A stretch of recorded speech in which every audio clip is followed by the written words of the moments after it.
How hard should your rolls be in your D&D campaign? One of the biggest challenges I ever faced whenever I was DMing a campaign is how hard or how easy to make my difficulty classes. Well, I made all the mistakes, so you don't have to. Keep watching.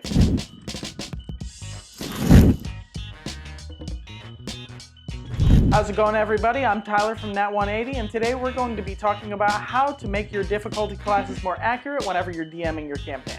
Before we get started, make sure to like and subscribe and hit the bell for more Dungeon Master content like this. And stick around till the end of the video because I've got a surprise for you that'll help you make your difficulty classes so much more accurate.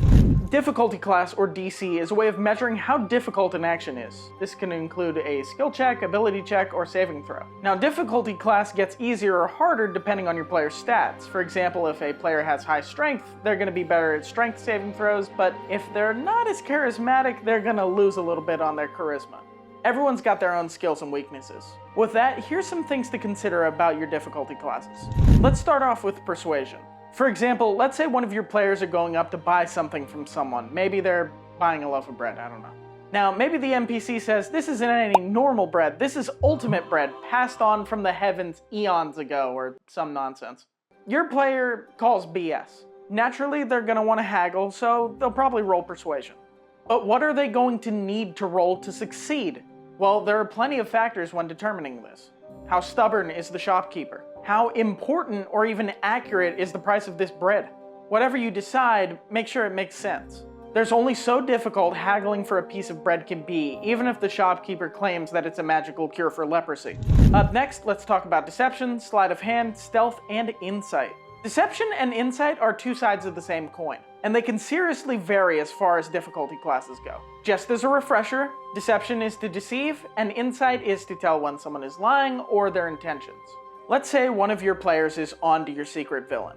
You know, the guy who pretends to be friends with the party and then stabs him in the back later. Some people are going to be very eager about finding stuff like this out. So if your villain says something suspicious, your players can roll insight to see if they can catch him lying. Now, if your villain is good at lying, it's going to be a much higher DC, but if they're a bad liar, it's going to be a lower DC. Alternatively, if you have a player deceiving a guard, if they're a little bit smarter and wise against tricks, they're going to be higher to deceive against, but if they're kind of an idiot, it's going to be easier to deceive them. In any case, deception and insight are usually rolled against each other, with a higher number succeeding.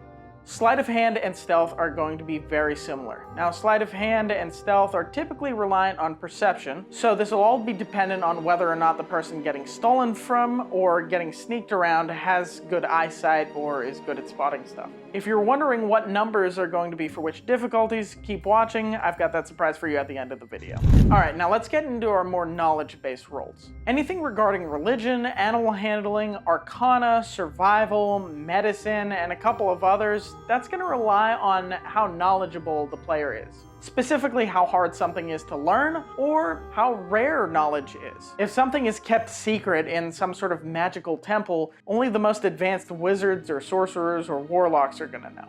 The same goes with history, nature, and survival. If it's common knowledge, it's going to be lower, but if it's harder to know, it's going to be higher.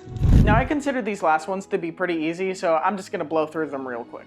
Perception is dependent on how visible something is. Intimidation is dependent on how tough someone might be. And finally, the last two that I want to touch up on are acrobatics and athletics. They're pretty self-explanatory. They basically determine how nimble or how strong someone is. Athletics would be more dependent on how difficult something is to lift or to push or for climbing, while acrobatics is more involved in balancing on something. I'd love to do a video going more in depth on all of the different skills, so if you'd like to see a video on that, comment down below and we'll get started. Now, I said at the beginning of the video that I had a resource for you that would help a lot with your difficulty classes, but it's going to help a lot more. If you head over to nat180.com/resources, you will find the ultimate D&D guide for being a DM, including difficulty classes, how cover works, explaining all the different skills, and so much more.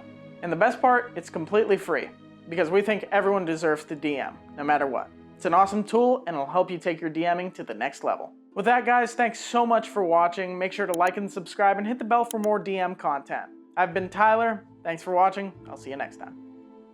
Before we get started, I bit my tongue. Before we get started, make sure to like and subscribe, and hit that bell for more